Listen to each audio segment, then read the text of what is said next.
Welcome back to What's the Skeet. Today I'm joined by somebody who's truly done it all.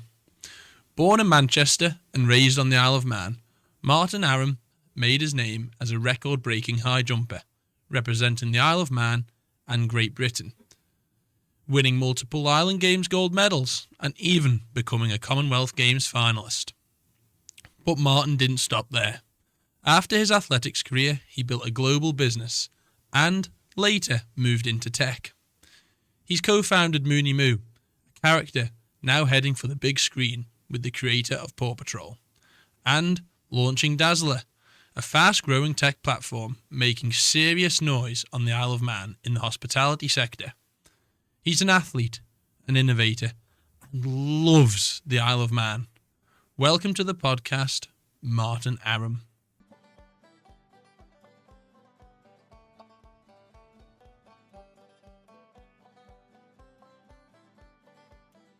Ready? Well, we are here.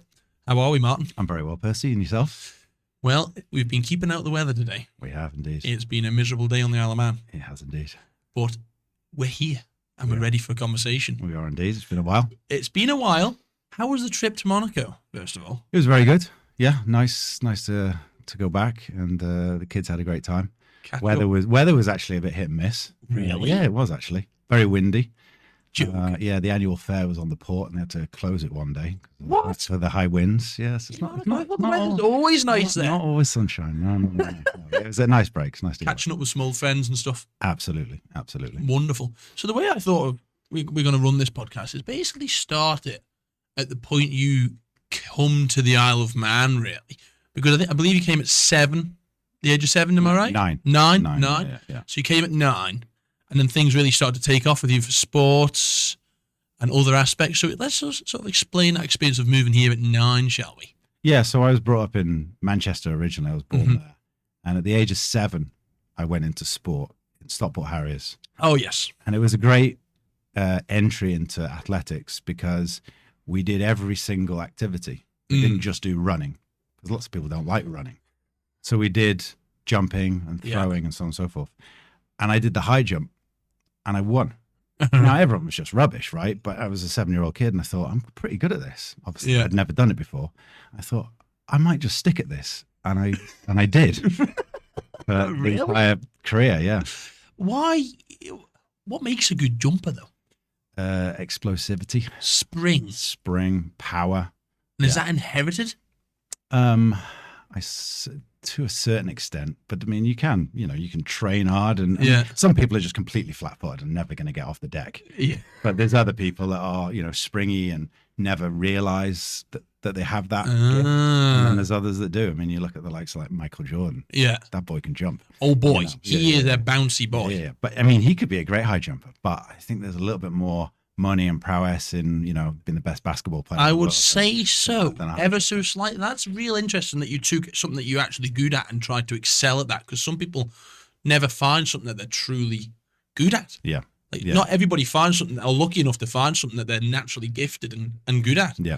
And did you feel like you ever felt like you didn't have to train because you knew you were naturally good at it? No, never. I always was a hard trainer. Tough on the trainer. Always, yeah. I had to, because I wasn't that natural. I don't think it was that natural. No, it was hard work.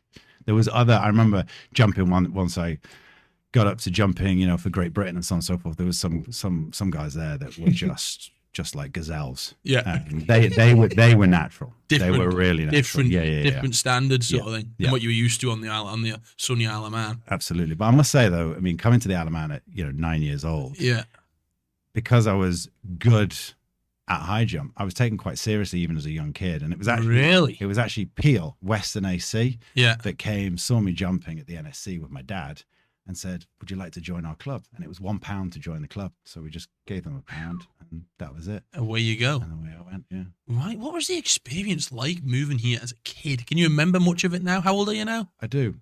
41 now. Right. Okay. So that's quite a long time ago. It was a long time ago. But you can still remember remember the move. 1993. I do, yeah, because I had obviously friends at school back in Manchester, and I was an avid Manchester United fan.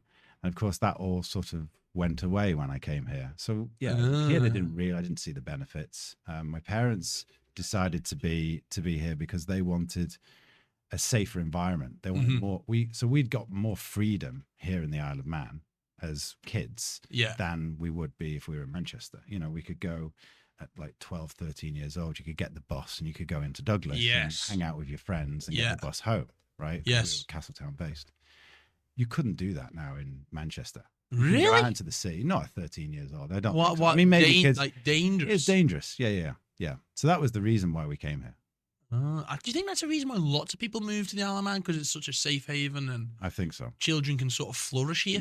Yeah. Do you find that with your own children, that you feel less on edge when they're on the Isle of Man? Well, or always. But I mean, you know, we sort of did Monaco and the Isle of Man, and that's like exactly the same. It's it's super safe. Super safe in Monaco as well. Like the Isle of Man, so it's super safe. But it is nice when you rest your head on the pillow and you know, I don't have to worry about anything. Yeah, whereas when you're in like the middle of France or, you know, other big cities or whatever, it's different, you know, because there are break-ins, there are intense. invasions. Yeah, it is. And you just do you want that in your life? You know, a lot of people don't. Some people can't be in places like this. They have to be in the city to make a living and so on and so forth. And that's the life they want to live, and that's fine. Yeah. However, if you've got the opportunity to be somewhere peaceful, then why not? Do you think that means that at such a young age that the Isle of Man's got like a nice personal place in your heart? It's something where you feel at home now? Yeah, I mean, since coming here at 9 years old, and then I left again at 25. So you didn't leave till you were 25? 25. So obviously I went to university for 3 years, but then that's, you don't really leave. You come back for the summer and Christmas and Easter and all that. But yeah, I left at 25 years old. So for 15 years. It sort of cemented itself into you. But I've been promoting the Isle of Man to everyone everywhere I go. Some people, don't know about it. Some people do know about it. I spoke to people in New York City, and they're like, I know the Isle of Man. Wow, and you speak to people in Liverpool, and they don't even know where it is. You're like, hang on a second. So it's quite amazing. I don't know. I have no idea.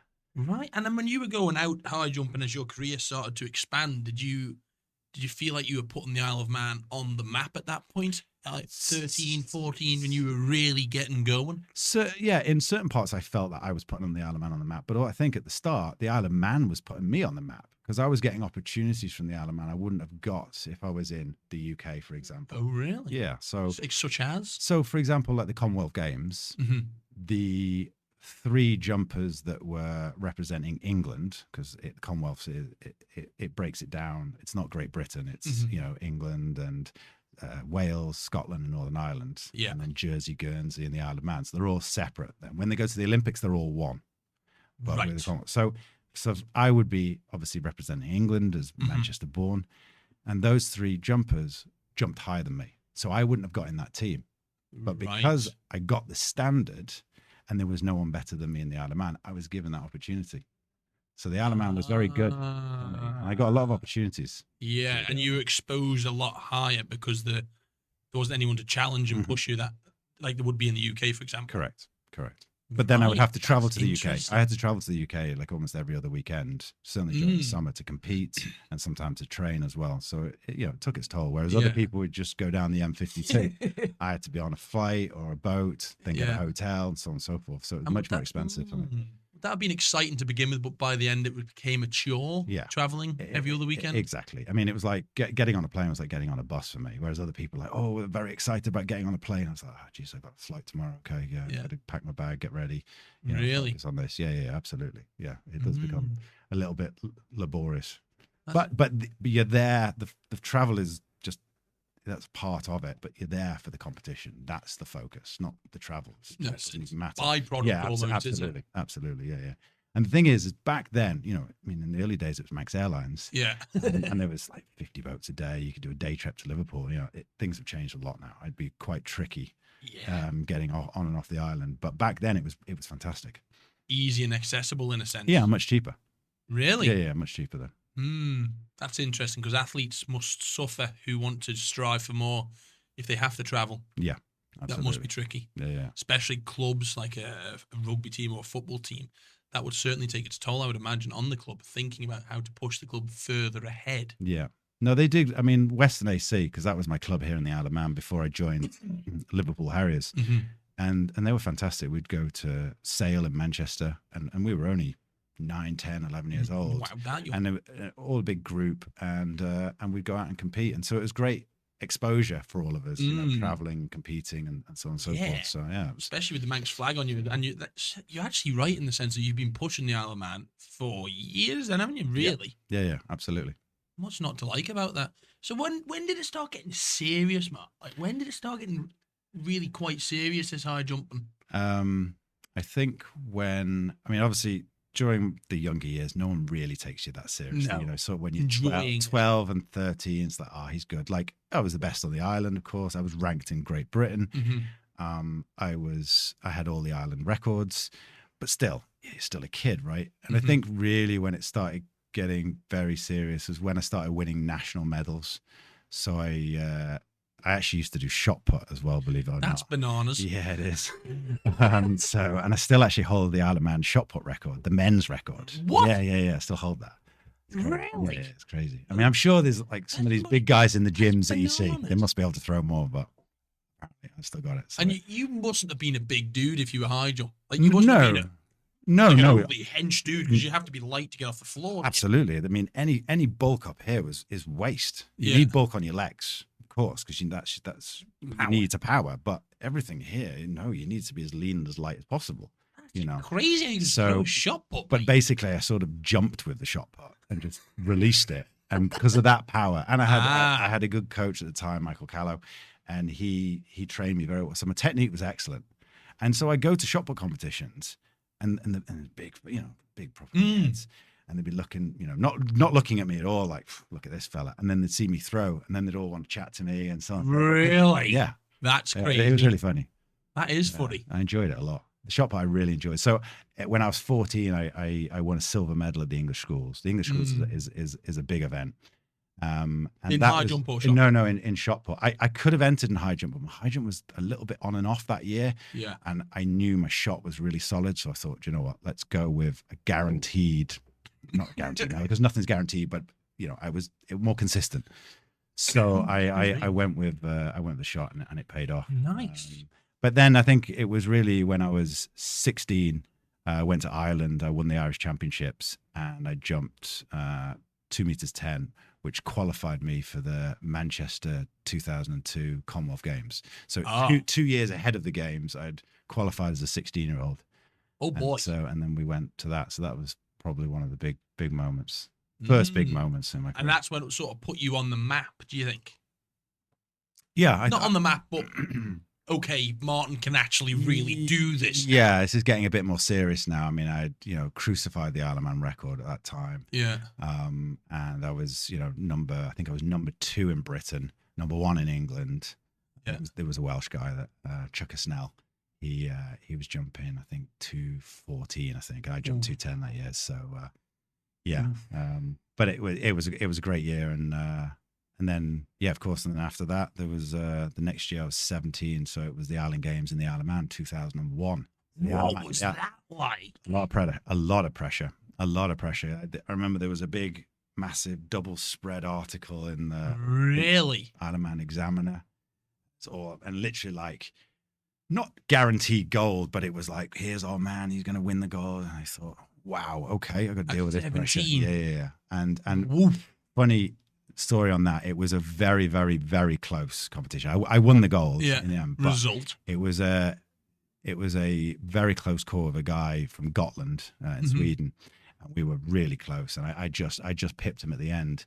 And my uncle flew over from New York to watch it. He was on Wall Street, and then he was going to London thereafter to interview 2 candidates. He saw, he smoked, and he was chain smoking at the side because he was experiencing the pressure of what I was going under. Anyway, he didn't realize how high pressure this event was. He went to interview these 2 gents in London, and one of them had done high jump before. He hired that guy for the London office. That guy now runs the New York office and gets paid multiple millions a year. He's now the CEO of the company. Really? So just from that slight, oh, you do that, he got the door open for him. That's crazy how a amazing. door like that can. Wow. But what really did that pressure, that exposure to pressure at such a young age actually teach you, though? Did that change your mindset then, from then on out, because you've had experience at that pressure at that age isn't, especially to that level, isn't popular for 17-year-olds, I would have thought.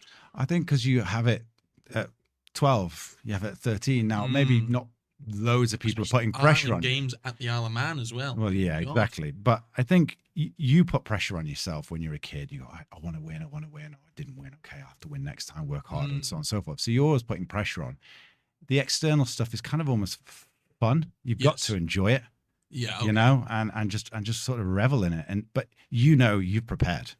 Yeah. So, you're going in with a little bit of butterflies. That's just because of the occasion. But you're calm and relaxed because you're prepared.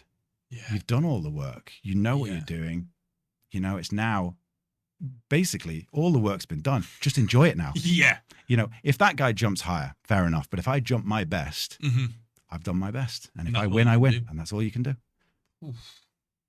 And that's a mature mindset for a 17-year-old kid as well, really.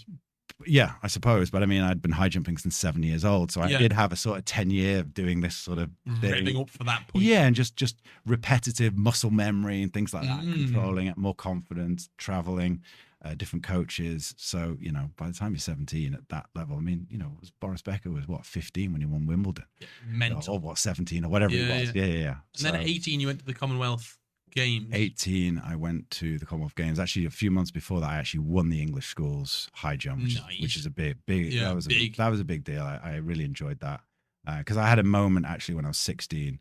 I should have won. I was number one, and I messed my run up. I cried. Really? It was horrendous. 2 weeks later, that's when I went to Ireland, won the Irish Championships. I was angry. And I jumped a massive 210. Yeah, I was very hungry. I had a point to prove. So that put that to bed really. I went, okay, there you go. Yeah. I've sorted that out. And then so it was a nice sort of, right, I'm 18 years old now. The English school is my last one, A levels, last one, and I won it. So I was delighted I got that gold medal. That's what I really wanted. And then a month later, I think I'd finished school, graduated school, and it's the Commonwealth Games in Manchester, my hometown. It was sort of bittersweet. I thought, first massive international competition. It's only in Manchester, It could have been anywhere, Yes. Canada, and, any of the India, any of the Commonwealth Games country, Australia, but it was in Manchester, which was nice because you could go backwards and forwards. Like if I was just getting a little bit bored in the village, I could nip home for like 2 days and then nip back, which was nice. But it was an amazing experience, and I actually got selected by the Commonwealth Games team, the Isle of Man team, to be the member for the Isle of Man to represent the Isle of Man at the Queen's lunch. So the Queen does a lunch. Nice. Yeah, it was amazing. And it was actually because 18 meeting the Queen. 18 meeting What's the Queen. going on? Yeah, no, I know. And she just reminded me of my grandma. Really? Yeah. Simple as that. She was lovely. She was really nice, really, really nice. Very warm, very easy to be around. Yeah, I was relaxed around her because that's what she made you feel. Oh, she'd probably be used to those. Oh, of course. She'd be used to making people feel relaxed, wouldn't she? I think. Oh, I would say in her persona, if there's pressure on, people won't be themselves, and she probably knows what's going on in that moment, I would say. Yeah. An 18-year-old lad's coming to see the Queen. She's probably a bit nervous. Yeah. Whoa. What did you have? Tea, like a cup of tea? With no. We had a full 3-course lunch. It was great because normally at the Games Village everything's sort of plastic, they're decent plastic. But no, we got the proper silverware and everything. It was a sectioned off area. Yeah, so it was really great. And Duke of Edinburgh was with her as well. So it was the two of them. So yeah, it was a great experience. One that you've probably cherished. Well, absolutely. And still, do you ever think about it now? Like, I do. And I think, at the time you're thinking, okay. You don't really notice these things. Only later on when you look back going, actually, that was a bit of a special moment, wasn't it? And it can never happen now. So. Wow. just to take that in, sit back as a 41-year-old and think, good Lord, I was lucky. Yeah. I mean, obviously she met millions of people, but No, still. Yeah, it was great. Enjoyed it. Jesus.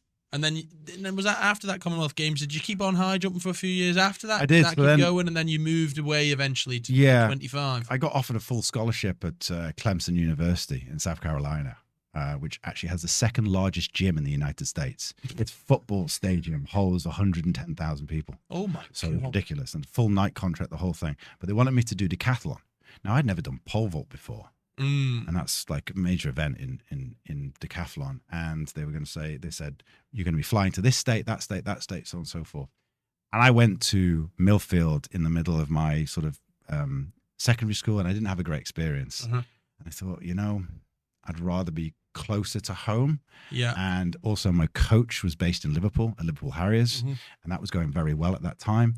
So I thought, you know what, let's take it easy. Let's stay here. And so I went to Liverpool University, and I loved it. So I was there for 3 years. In that 3 years, I did an Island Games in 2003, which I broke the record. Oh, right. Okay. I broke the record, 2:13. That still stands to this day. Nice. That's 22 years old. Woo! Still stands. Yeah. And then 2005, I did another Island Games. So I graduated. I actually had to leave the Island Games early in Shetland. I won that. Yeah. And I flew over to Liverpool for my graduation, got my degree. Wow. And then it was full-time training from after I got my degree, because in March 2006, I was going to the Commonwealth Games in Melbourne in Australia. So that was. Did you go to the Commonwealth Games in Australia? I did, yeah. You qualified for it again? I did, yes. Yeah. So now, was that different than Manchester? Well, that was, yes. That was very hot. I was in a training camp with the Scottish team in a place called Bendigo, lovely little town, 45 degrees. Holy horseradish! We're jumping in that, so that was sweaty work. Especially as a ginger guy from the middle of. Yeah, I mean, I looked the part with the Scottish team, of course. Yeah, but, yeah. You didn't stand out. No. Jeez, yeah, it was a lot of fun. Right, and then after that Commonwealth Games, it was sort of starting to switch that lifestyle of sport into career. It was. I was full time then. I wasn't doing anything else. I was just training and jumping and so on and so forth. So I think in 2000, even before that, actually 2005. Yeah, 2005. I went to China to high jump, to a competition called the Sister City Games. So it was like St. Petersburg was in it, Rotterdam, Liverpool was one of them, Shanghai. It was all like port cities. And I came third in that, actually. But that was the first time I'd been to Asia, and that really, really opened my eyes. Yeah. Yeah. Actually, that was in 2003. That was it. That would have been a right eye opener. Yeah, it was amazing. I mean, just being in China, I remember I was with one of the top British 100-meter runners, Anika. And she's a black girl, right? Big, solid, six-pack, the whole works. Amazing athlete. And she's a Scouser, so she's hilarious. And the two of us were walking down the road in Shanghai, and a lady came up to us and gave us a little baby to hold, and then she went back and took a photograph. She'd never seen a redhead and a black girl together. Really? And you're about 6'3", 6'4". She's a big, tall guy. Yeah. And then she was, knee high. And the kid was so cute. But yeah, that was and it was mad. And no one spoke a word of English, and it was rice for breakfast, lunch, and tea. This place is mental. And then, funny enough, I went back on vacation in 2012, so 9 years later. Lamborghinis, Ferraris, everyone speaks English, 5-star hotels. I was like, wow. Yeah, it was incredible. Shanghai had changed. Yeah, it was amazing. Yeah. What an experience you had as a young man, though. That's bizarre. That is bizarre. And then then the life started to go down the more career orientated in the sense of I think I realized work. What was that like that finance, switching that finance career? Kind of strange to start with. I knew I had to start getting something on a CV, because I was just a high jumper. So I thought, let's just get a job. Okay. And so I just went to an agency, and they got me a job at Royal Scandia, which was just above PokerStars. And on the Isle of Man. On the Isle of Man, yeah. And so I was ending my career, And so I started this, and I was still jumping and I'm still competing and so on and so forth. I think the last competition I did was in 2009. It was the indoor Scottish Championships, which I won. And then I retired. I retired then. So I was 24 years old. I'd been doing it for 17 years. And so that was 2009. But I started work in the financial sector in 2008 during the financial crisis. Yeah. So you can imagine the experience that was, having people crying on the phone, all my money's gone. And you're looking, kind of hoping their money hasn't gone and looking at it going, oh, you're only down 30%. You're okay. It's still there. It was, I sort of didn't really know what I was doing. Yeah. And so it was an eye opener. So it was kind of an interesting time to enter the business. And I remember seeing a commission statement for a financial advisor, and it was like £60,000 that he got paid for this bringing this investment in. I thought, oh, I'm on the wrong side of the fence here. I need to be one of those guys. And so that was my focus. Light bulb moment. Yes, it was. Yeah. Yeah, because some athletes struggle with that switch from retiring from sport, don't they, to going into normal day life, I suppose. Yeah, I think so. I suppose I was lucky. Trouble to comprehend, probably. Yeah, but that's why education's so important. That's why, like the US, the NBA, the basketball, you go through the college system, so you get a degree and then you're drafted into the NBA. Whereas a lot here, it's like the Premier League is like 16 years old, you have very little education, and you're straight in, paid millions of dollars, millions of pounds, and then you're like, oh, I don't know what to do. Oh yeah, this is going to be here forever. Spend like, whoever, a billionaire, and then all of a sudden they're going broke, 5 years after their career's finished. That's crazy. Just to think you could have went to America and your life could have been you could have taken a completely different route. Absolutely. But you chose this route, and this led to finance, and that road must have been cool. That journey. It was that journey from finance to changing into tech and everything in between that. Yeah. Would it probably have been was it a whirlwind? Not really. It was kind of a smooth. From the Isle of Man, I went to Malta because that's where the opportunity was to become an advisor, financial advisor, and it was a very small firm, but they were clients of Royal Scandia, because I just went up to the CEO of Royal Scandia and I said, "Listen, I'm going to Malta. Can you help me out? Is it okay if I contact people?" And he said, "Martin, happy to. And by the way, use your Scandia email so they know it's legit and it's you, and you can send out your CV, before you go." Amazing. Happy days. Listen, if you don't ask, you don't get. Right? Exactly. Have the bollocks to do it. Exactly. So, and everyone came back going, absolutely, because they all sort of want the inside scoop on how does it work in there and blah, blah, blah. So anyway, a small firm he said, we'll give you €500 a month for 3 months, and that's it.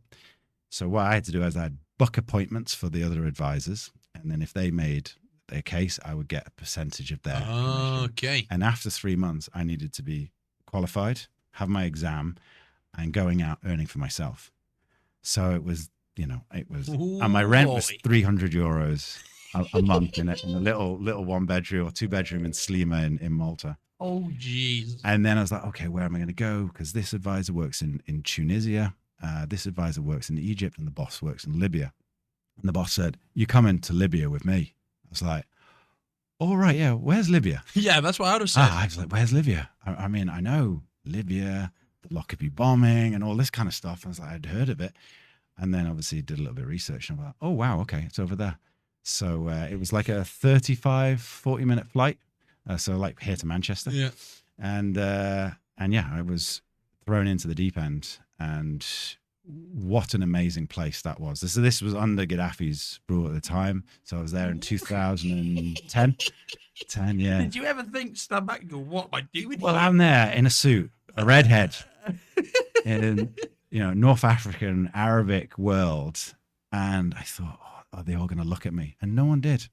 They just left me alone, and I'd go up and say, "Excuse me, do you speak English?" And because I was looking for an office, and he said, "Yes, sir, I do. How can I help?" I said, "I'm looking for this address." I show you. I said, "Okay, perfect."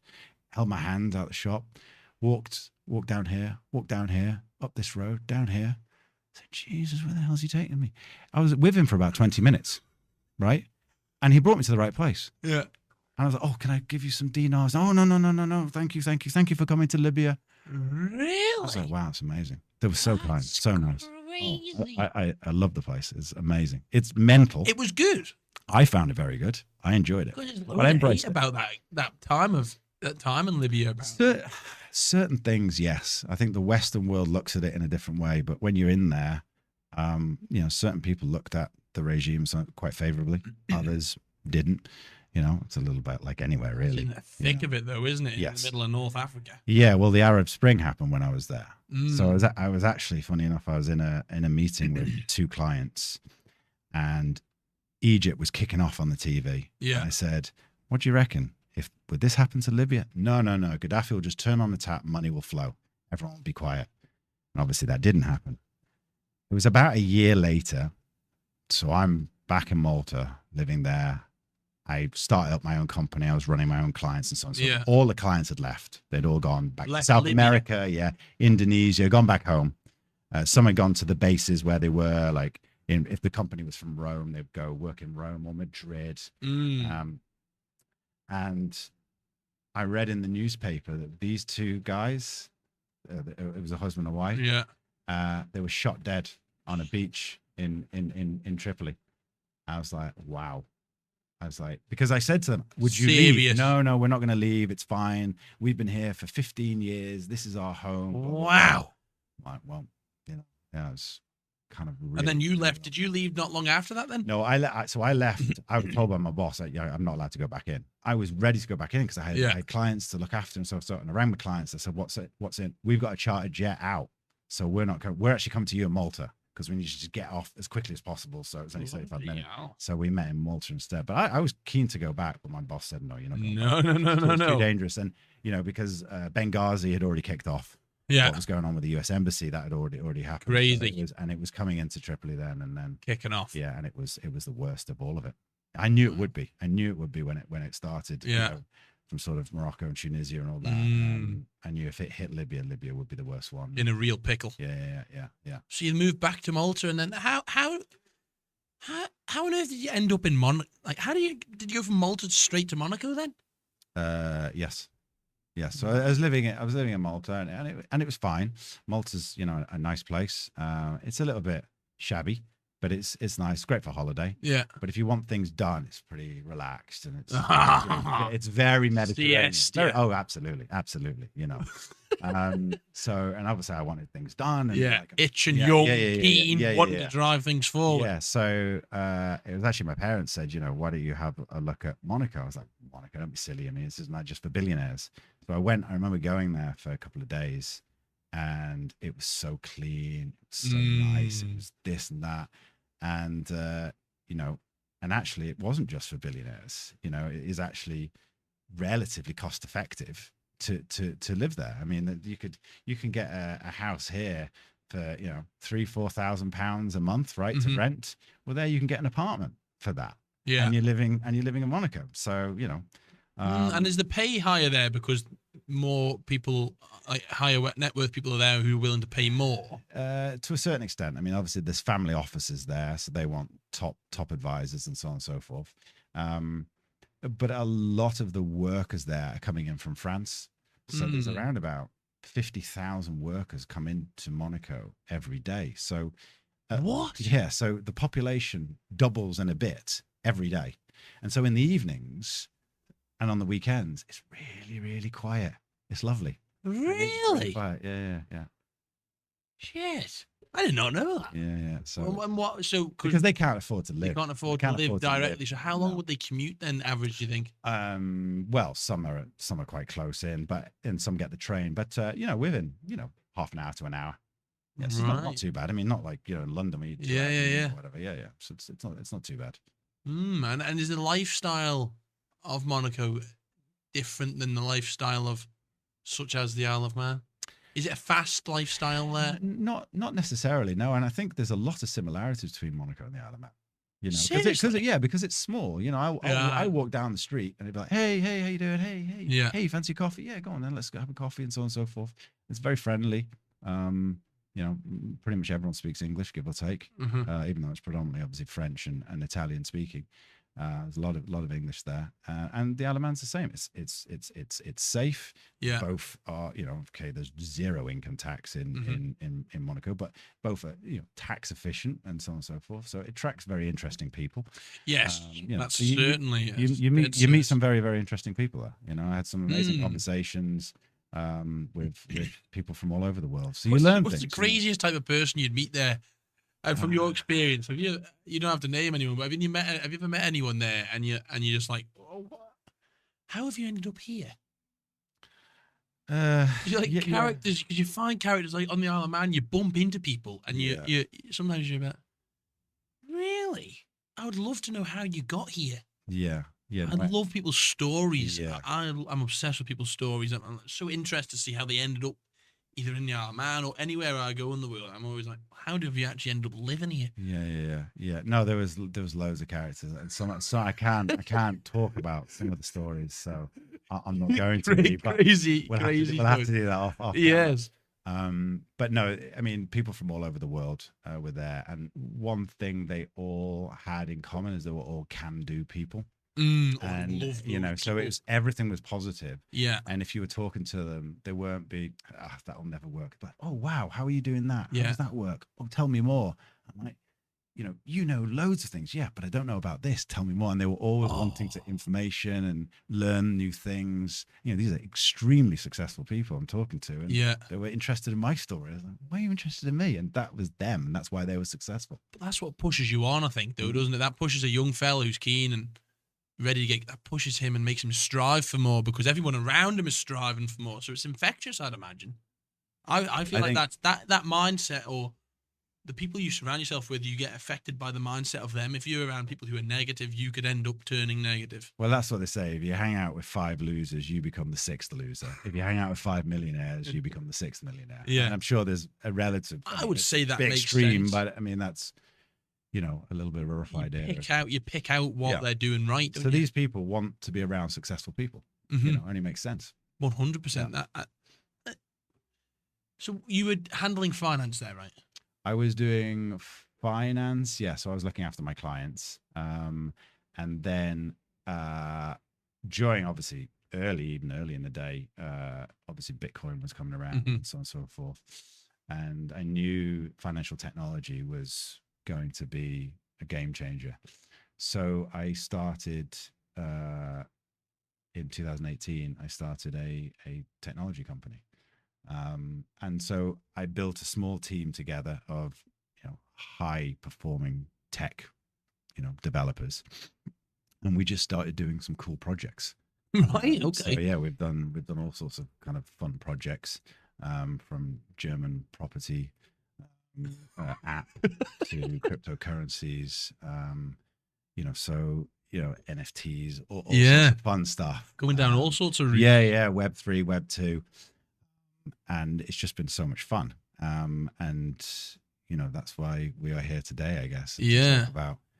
Talk about how you bumped into I think we go for, which do we speak about? Do we speak about Dazzler first, or do we speak about the exciting upcoming? Do we save that little cherub for last? Either or, I don't mind. Yeah, we can do Dazzler. I think we talk about Dazzler first. We have it on the cuff. We do indeed. It's in the eyesight.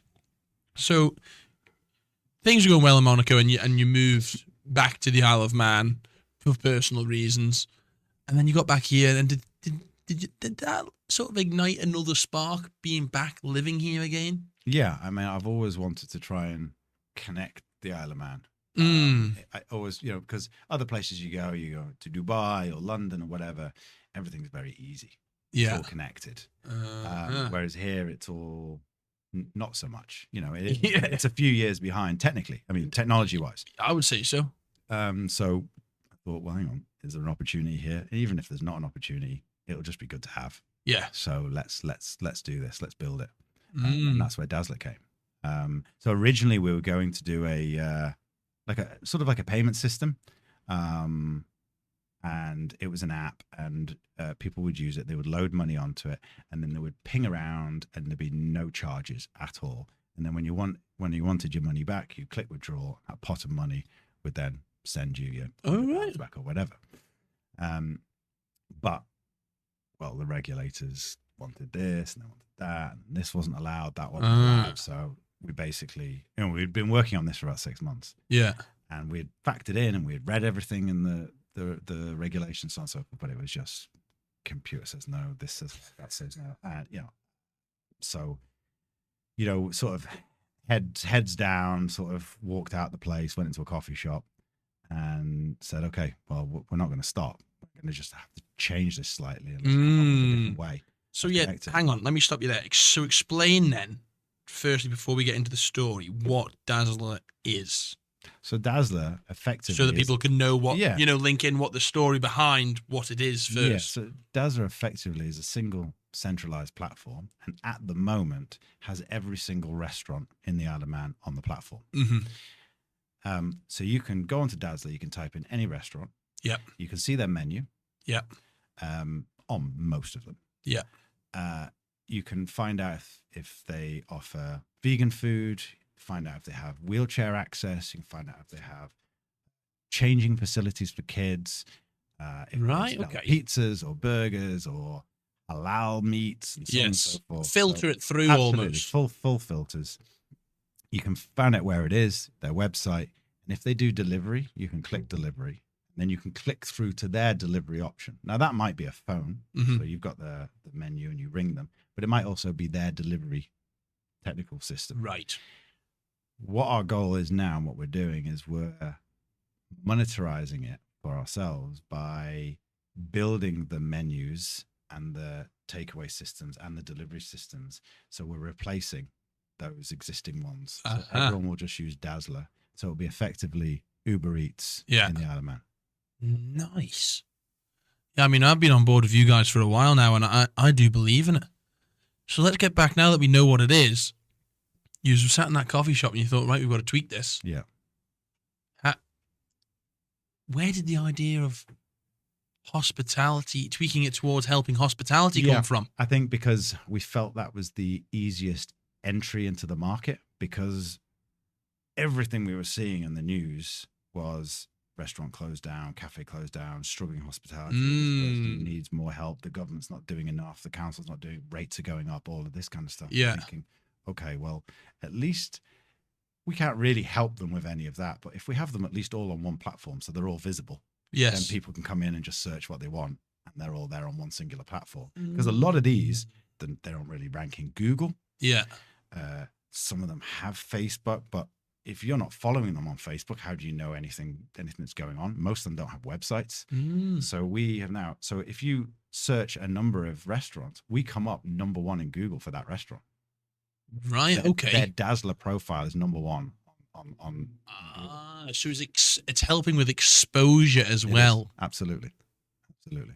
But not only that, so we have our marketing side as well. So if you come on board and you take on our takeaway system, which will soon is going to be a delivery system, and we'll talk about that in a second. We do or have been doing a promo video, as you know. You've done a couple of them, which have been very successful and very funny. Interesting. They have. Interesting, I would say, is the way that goes. I reckon they've been a lot of fun. I mean, you did one. I think it was at Ginger Hall, and I think they ran out of whatever that. What was that? Kakapuri. That's the one. There we go. Really say it, and everyone went in. I want that. And they ran out of it. Well, that's so rewarding, I think, Absolutely. For Dazzler. Yeah. I mean, and for me, that I've got an effect on people. We did it for free. Yeah, which is wonderful. Yeah, realistically. Right, so you just decided that was because there's a real issue at the moment with hospitality places closing, isn't there? There's a real issue on the Isle of Man with that.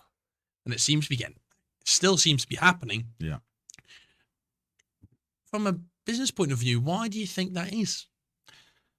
I mean, without being extremely politically it could be political about it. I mean, if you're very good, if you have high quality stuff and you have great service, you're going to be fine. Yeah. You are going to be fine. If you are excellent, people appreciate that, and you can get the product out, and it's excellent, and you serve with a smile and you make it entertaining for people, people will come. And the thing is now, because of the cost of living and so on and so forth, people treasure that £15 now, more than they did a number of years ago. So if you're selling a burger or whatever for that, and this guy's doing it with a smile, and you feel great, and hey, how was your day today? And the food is great compared to whatever, move along and whatever, and it's a bit crappy. Naff. Which one are you going to go back to? Yeah, you're going to spend your 15 quid somewhere that you're going to go back to this guy. And consistency is another thing. That's why McDonald's is so successful, because it's consistent. It's the same wherever you go in the world. Yes, very true. You know you're going to get. I'm not saying it's good for you. A rate 6 or a rate 5 of a burger, and you think, do I go and try somewhere new and risk getting a horrible one? Yeah, maybe a gem, or do I go for what I know? Yeah, I wonder how many people eat in McDonald's every year. That would be.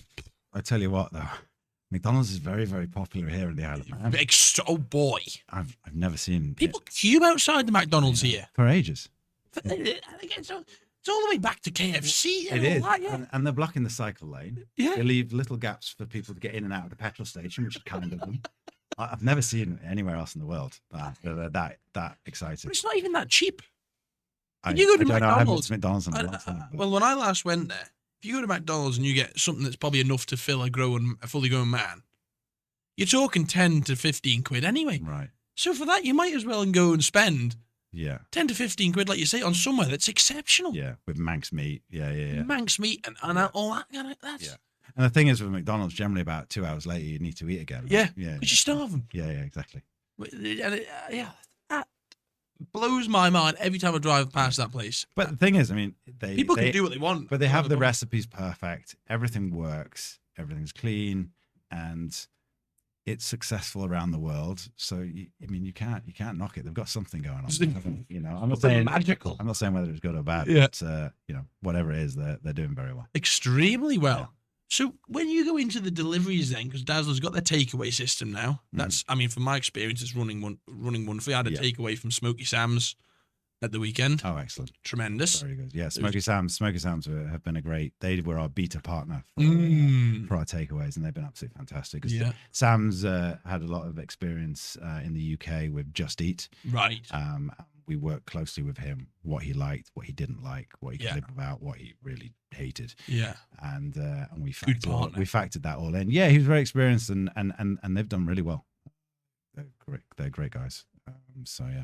But what's going to change for the delivery system, Martin? That's a hell of a step. And now I've spoke to multiple people about the delivery system, and in the sense of that it's going to be centralized for everybody, and a bit like Uber Eats and the delivery, you can just ping on your phone that you want this from here. If they're on Dazzler, you can get that delivered. Yeah. So explain to the people how that's going to work, because there is some people are a bit like, how are you going to do that? Now, I kind of know how you're going to do it, but I would say how we're going to do it. I suppose is a little bit of our commercial sort of magic, and it's a bit of a hybrid. But how it will work for the user is very simple. You press deliver and you put your address in. The difference is what we're doing is we're not using white label technology. So a lot of the apps that are for delivery, they're not made in the Isle of Man. They're made for UK, where the postcode works a bit better and so on and so forth. Here it doesn't. So we're using GPS coordinates for ours. So technically, you could order a pizza to a park bench. Right. Yeah. And even if you moved, the driver would know where you're moving. It would track you. So it's absolutely perfect. Now, if it doesn't come up perfectly, like for example, your home address, that's a neighbor's house. You can move it and then click it in. So you could have your girlfriend's house in there, your mum's house, your apartment, your work, and so on and so forth. Pin it in there, sort of thing. Yep. And then when you order, I'm at my mum's, click there and it'll go to your mum's house. Right, okay. And do you think that's going to create jobs for people like sort of Herb there, who's 15, about to turn 16? He'll be keen to drive around like you do at 16 when you get your license, earn a bit of extra cash on the weekends. Will this create jobs potentially for younger people or elderly people who have got a bit of time spare? Is that the idea? That is the idea. That's one part of it. But as I said, we're going to do it as a hybrid. So we're going to give current restaurants that are up and running successfully. Our technology, which we know is going to be better Mhm. because it's optimized for the Isle of Man. It's been built from scratch within in-house at our team. And then we're going to, because there's not enough drivers around. And also there's peak times, like Friday from 5 o'clock till sort of 7:30, and Saturday the same. Yeah. You know, you need one restaurant that doesn't do much needs 7 drivers for those 3 hours, and then wouldn't barely need a driver all week. Yeah. So it's optimizing that. But we're going to be working with the current professionals, but also bringing in some new people with Dazzler. So we'll have a hybrid. So even if there's a shortfall, our guys will come in, but they can also look after their own business as well. We're going to make it. We are going to reward the drivers. That's our main thing. Of course, the merchants can sort of look after themselves. They know what they're doing. They just make the food and give it to our driver. If that driver doesn't feel rewarded, he's not going to do it anymore. So then we've lost one driver to the network. Then that next order that comes in has to wait that little bit longer because that driver's not there anymore. You have to wait for this driver. So we need very, very happy drivers. And what we need to work out is, where do the funds come from exactly to pay for this? Now, most take it from the merchant in a big way, and they take it from the customer.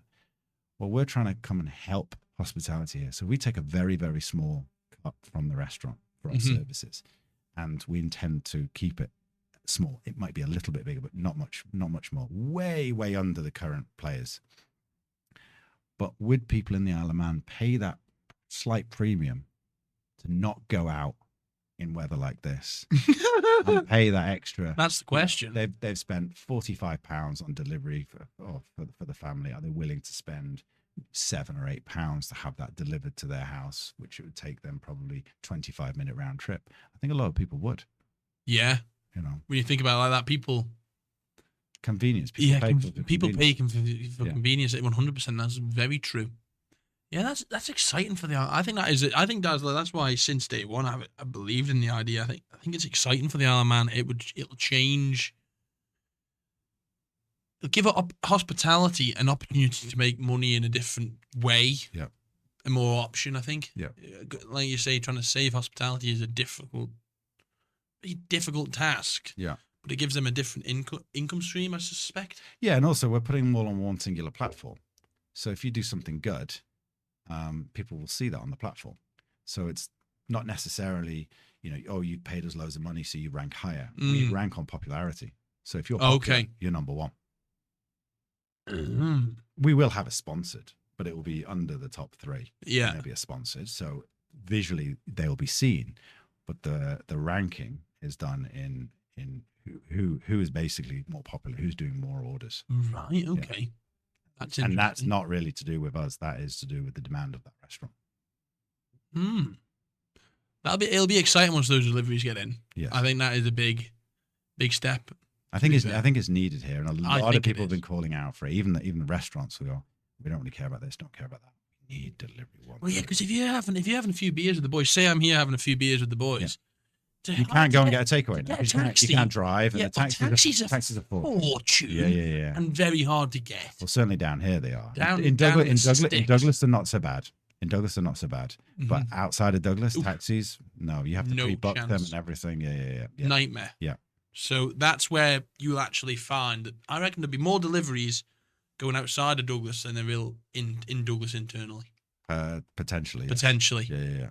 But we'll have hubs. So we'll have a hub probably in Port Erin that will deal with, or maybe Castletown, that will deal with the surrounding areas. Yes. And they'll all be based there, and they'll look after the restaurants there. So there could be one, for example, a pizza place in Port Erin, and 2 or 3 pizzas been picked up, brought to Castletown, for example, and we will coincide with that driver. Oh, by the way, Smoky Sam's have got this barbecue that's going back to Port Erin. Yeah. So happy days. So he drops them off, picks that up, done. So he's got paid coming in and pay going back. Bingo. And that's all through our technology, our smart technology. Yeah.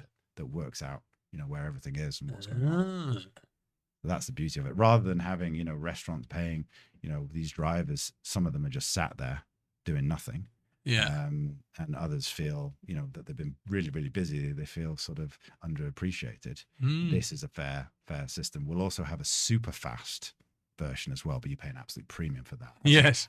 Guaranteed sort of 20 minutes. But that'll be only a few providers, and that'll have to be proven and tested that we absolutely offer that. Reliable. Yeah, where you're getting, 10 quid pizza, but it costs you 30 quid to get it, but you get it in like 5 minutes or something like that, something crazy. We'll try and work that out. I don't know. We'd love to. That's definitely a Martin project. Yeah, we'd love to do drones. Deliver with drones. Yeah. But with aerial drop with the weather here and the airport, I don't know if that would work quite. Your ideas, Martin.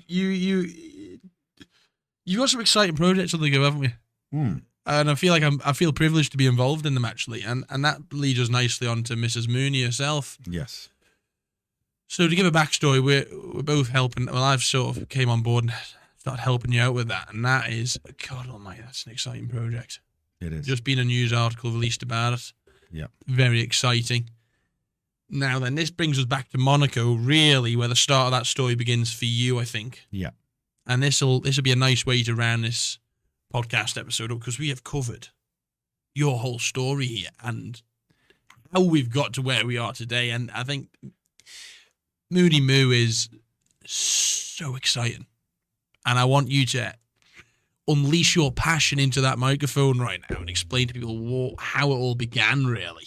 Yeah. With the big man himself. Yeah, exactly. So my oldest daughter, Amira, who's 7 now, is very good friends with Keith's daughter, and Keith Chapman. Yeah, Keith Chapman, who happens to be the creator of PAW Patrol and Bob the Builder. So two of the biggest, kids preschool brands really in the world. And our wives got on, obviously, kids playing in the park, so on and so forth. And it was a matter of probably a few weeks after that, I think we went down to the beach. And you know how it is where you meet, what do you do? I do this, blah, blah, blah, blah, blah. And we got chatting. And obviously, I have an arts degree, so I understand a lot about art and creativity. And so I was fascinated about his story. He was also fascinated about my story in technology, because I was in technology at the time. We were in technology then. And he was very interested in NFTs because his son had bought an NFT. I think he had bought it for like $100, and it was now worth like $35,000. So he obviously that tweaked his interest as it would. As a businessman. Yeah, absolutely. And I said, well, we're working on a project, blah blah blah. And he was actually doing a movie called Ozzy, which was produced with Mike Medavoy. Who was a legendary producer, and Leonardo DiCaprio, massive names, and a number of other like big stars were part of it. And he was thinking, why don't we take some scenes from that and make that into NFTs and sell them? And I said, okay, yeah, well, we can do all the tech, and you can we can co-promote it and get it out there. And that would be great. So he went back to the production company and said, this is what I'm thinking of. What about it? And they said, not really. No, maybe we do it after the movie. So they weren't interested. Okay, that was a bummer. Oh man, it would have been nice to work with Keith on something like that. And then I think we were going. I think it was the Grand Prix, and so we went for a couple of beers before the race started, and we were chatting about it. It's like, that's a shame. He said, why don't we just come up with a brand new character? I said, okay. I just wanted to, it'd be just cool to work with a guy. We got on very well. And he said, I think she should be a cow. I said, okay. Well, I'm not going to argue with the creator of PAW Patrol when it comes to creativity. I don't know why a cow. I'm not sure. Yeah. I said, okay, let's do it. And obviously we're playing around with the name. I think one of them was Madonna. Yeah. But then we thought we'd get sued by Madonna. Yeah, so possibly. That. And then we had Moonie Moo. That wasn't really working very well. And then Moonie came up because in the world of Web3, when something moons, it goes up. Like it moons. So we call it moons, like go to the moon. Right? Yes. So I thought Moonie Moo would be good, and obviously Moo for a cow. And so he started work on the drawing, and just even that night after the Grand Prix, he had already written a half-page treatment and sent it me that night. And that was after a few beers. And that was after a few beers, and I was like, okay, great. This is where we're going. And I think that was 2022. By 2023, the March, about 6 or 7 months later, we had minted 3,333 NFTs to the community of Moonie Moo that we'd built up over that time. And yeah, we made a few $100,000, which was amazing in Ethereum. And then we used that money then to create Moonie Moo's world, develop all the other characters, you know, her daughter, her boyfriend, and all the baddies, the goodies, the staff, the cars, the house, everything. So we designed all that with a firm in Manchester.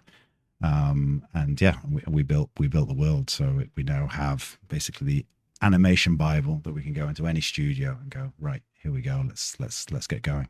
Right. Okay. And then that's now, so that's going to be a movie. Moonie Moo is going to be a movie to begin with. How do you envision Moonie Moo's trajectory?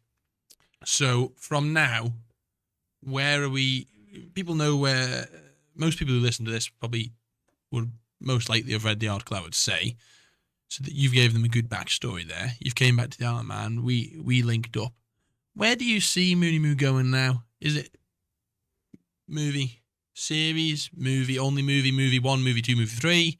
What are you thinking? I think the idea originally was a series. But the thing is the outlay financially for a series is quite large.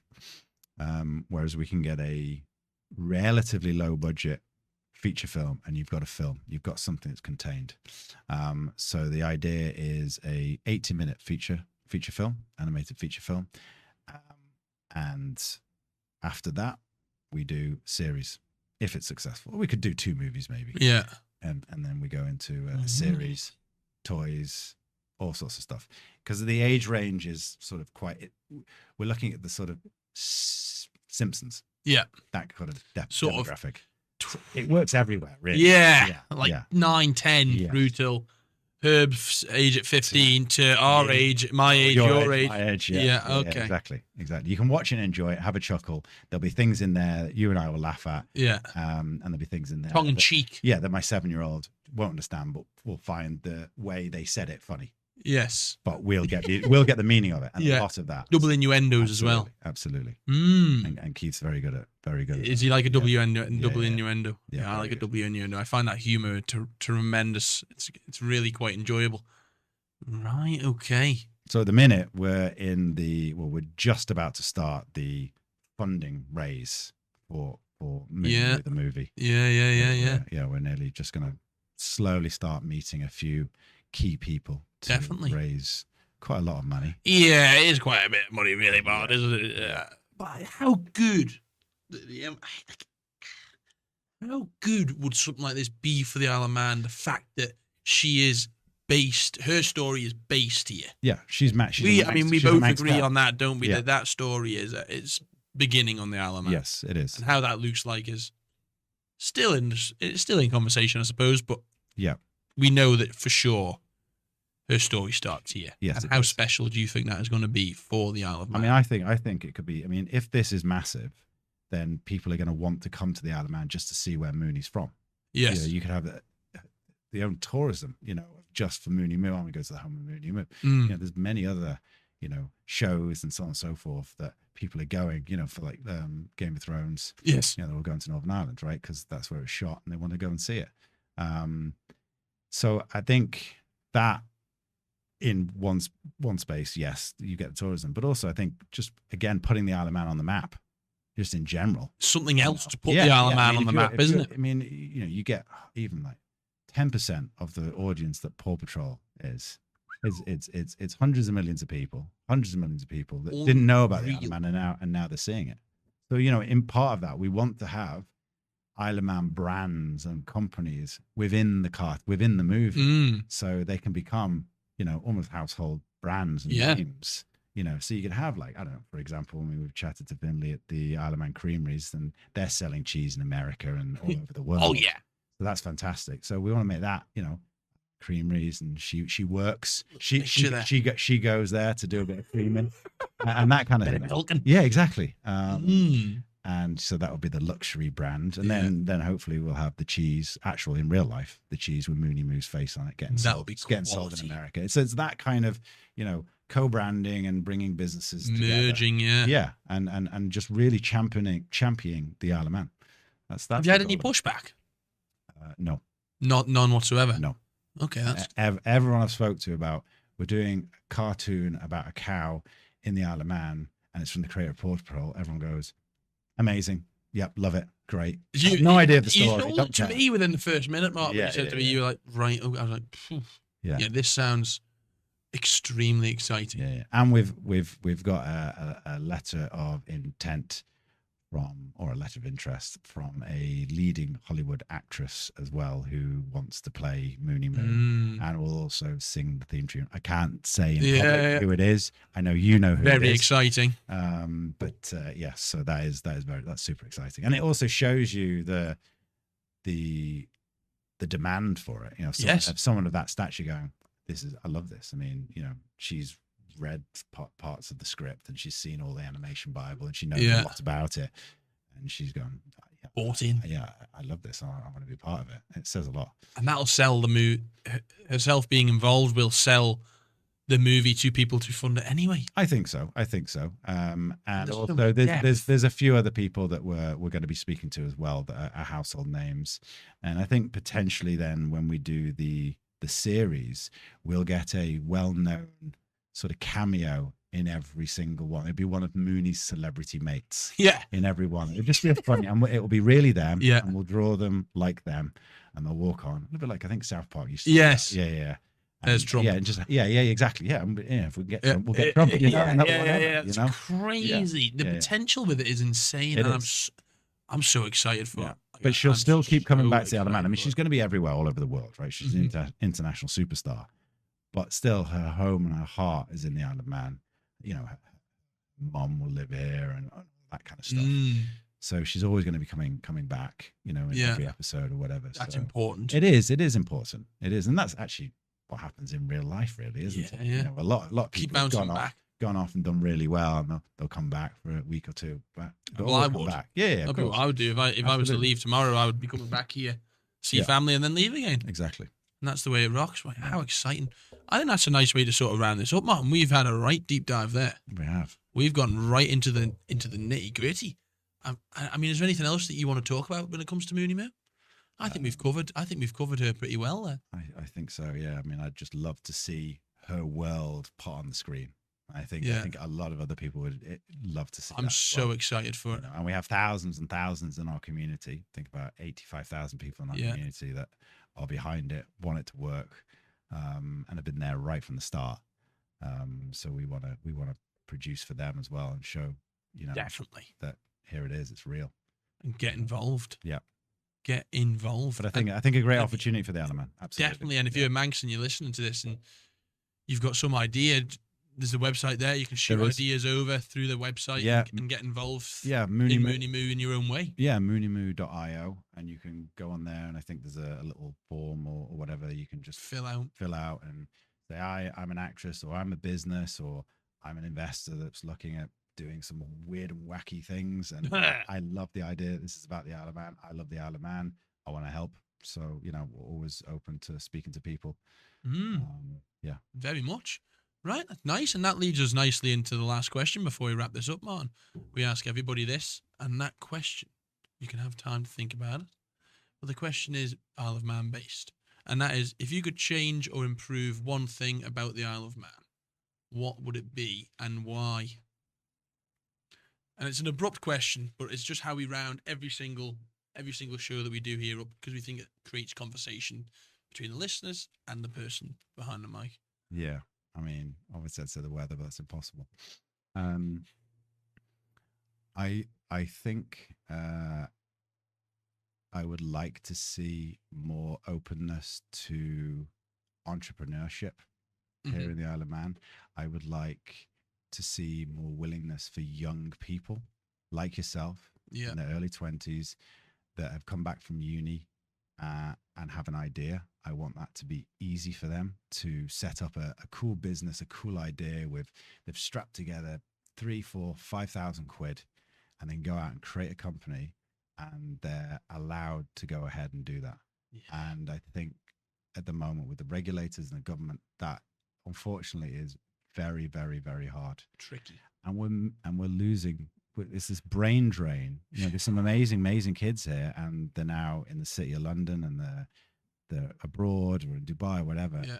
They could be here, but we can't handle them. But and it's not like, oh, they need a job. No, they don't need a job. A lot of these kids now don't want a job. They want to create something. Yes. But we have a perfect environment to allow them to be here, create here. Yes. You can stay with mom and dad. It's easy because it's free, right? Yeah. And create it, and we're going to help you. And that I mean, I've seen it firsthand, and I've seen it secondhand a number of times. People that are close to both you and I who have tried to do things and have actually ended up doing quite well, but not because of the Isle of Man, but from outside. I completely agree. And that's a real shame. Yeah, and I think that's a really good point. So that's one thing. Allow people to flourish and be creative. And they had this campaign. And so they should be. They had this amazing campaign. It was called Freedom to Flourish. And it was years ago. Actually, I'm in the video. It's an old video. I'll have to send it to you. You will. And I had to high jumped over a load of people under the bar.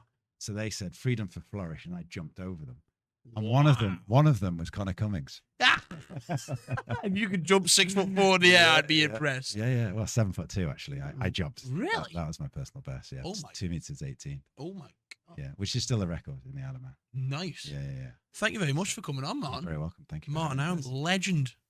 I'm so excited for this to go out. Thank you very much. Cheers. Thank you. Cheers, Eb. That was good.